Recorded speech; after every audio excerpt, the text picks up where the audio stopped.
What are the qualities that make somebody successful in wedding videography over the long run? Hello and welcome to You Asked, our short form podcast where we take a question that you have submitted and spend 5 to 10 minutes or so answering that question.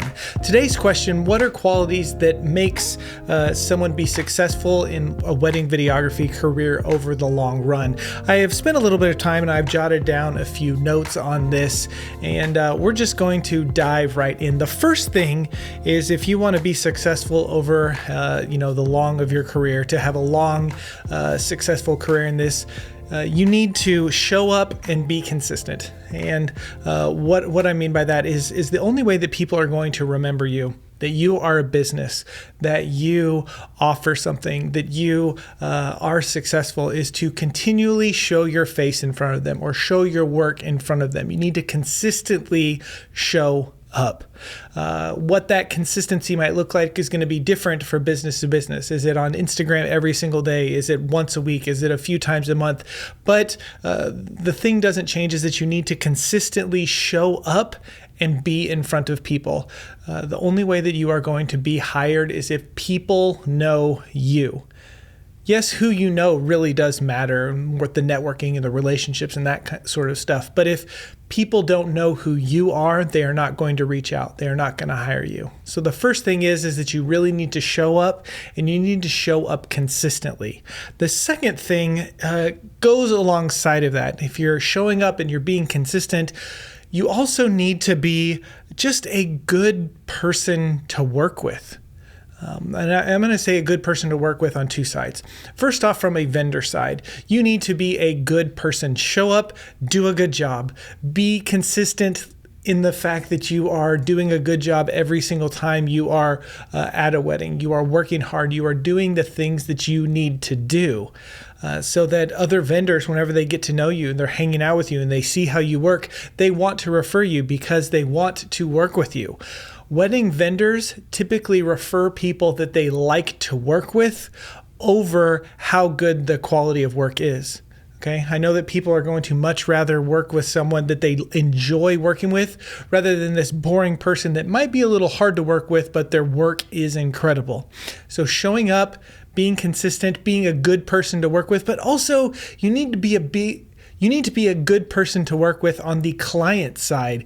How are you treating them from the day that they inquire up until the wedding day? How are you communicating with them? How are you keeping them up to date? What are the things that you are doing that shows that you care, that you are a good person to work with? And then what do you like on the wedding day?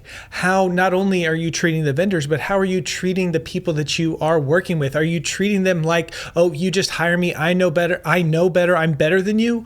Or are you taking an interest in them? Are you caring for them? Are you doing a really good quality job? And then after the fact, what are you doing after the wedding? How quick is your turnaround? How are you communicating? Are you getting all of the stuff that you need to deliver to them in a timely fashion? Just be a good person. So the first thing is show up. Be consistent in showing up. Remember, it's about who knows you, not who you know. And then be a good person. That's number 2. Number 3, how do you be successful in the long run? What is the third thing? And I'm going to say, get stuff off of your plate.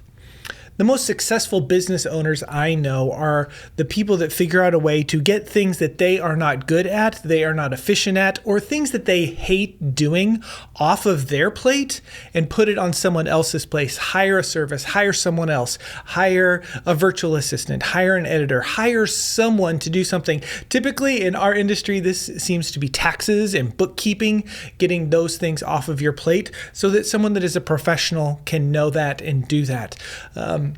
Maybe you're really bad at social media posting and being consistent with that. So is it worth hiring a social media person so that they can take care of those things? Are you bad at correspondence and getting back? Maybe hiring a virtual assistant to help you with emails, to help you with inquiries, to follow up with people is the direction that you need to go.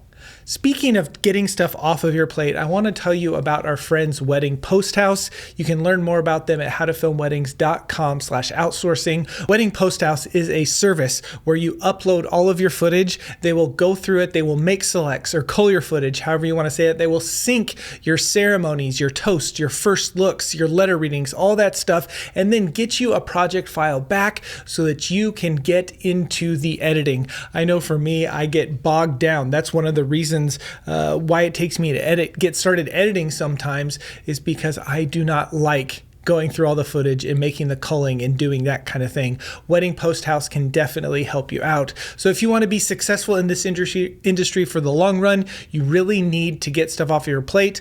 I would highly recommend checking out Wedding Post House if you would like to get that part of your business off of your plate and have someone help you out with that.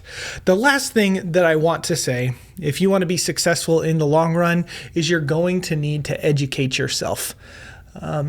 I know when I started this, I knew nothing about business. I didn't know anything about pricing models and selling positions and how to communicate and how to sell and do. I didn't want to be a person that was salesy. But everything that we are doing is selling. And so I needed to learn and I needed to educate myself on how to do those things. I think it's absolutely crazy that we live in a world where a person can pick up a camera in May and by December be charging 5 figures for their wedding because they have gotten so educated and learned from people that have been there. And while that might not be the norm, it is definitely possible. And so if you want to be successful for the long run, you need to educate yourself. You need to find a mentor. You need to find a course. You need to find podcasts. You need to find someone that can help you as you go through this industry, as you go through being a business owner. Being a business owner can be very lonely, especially if you're working from home and you're by yourself and you're connecting with people maybe on weekends when you're working. But it can be really lonely. And so we highly recommend, we value education. Whether you look further into how to film weddings education, which we have, and we will continue to offer that, or you go somewhere else and get education, that is really going to help you be successful for the long run. I mean, you could really propel yourself, 1 to 5 years by learning from the right people that will invest in you whenever you invest in that education. So those are the 4 things that I would say need to happen, or 4 qualities of a person if you want to be successful in the long run. Man, I am having trouble speaking here. Those are 4 qualities that I would say people that are going to be successful in wedding videography for the long run are going to have. They're going to show up consistently to their people so that they can continue to get hired. They're just going to be a good person. They are going to outsource, get things off of their plate whenever they can, and then they are going to educate themselves. First off, I want to say thank you to Wedding Post House for being the sponsor of this episode. Make sure you check them out at howtofilmweddings.com/outsourcing. I have really enjoyed putting together these You Asked episodes, these short form little 5 to 10 minute podcasts where I can share information from questions that you have submitted. Thank you so much for tuning in. I appreciate you taking the time to listen to me. And until next time, we will see ya.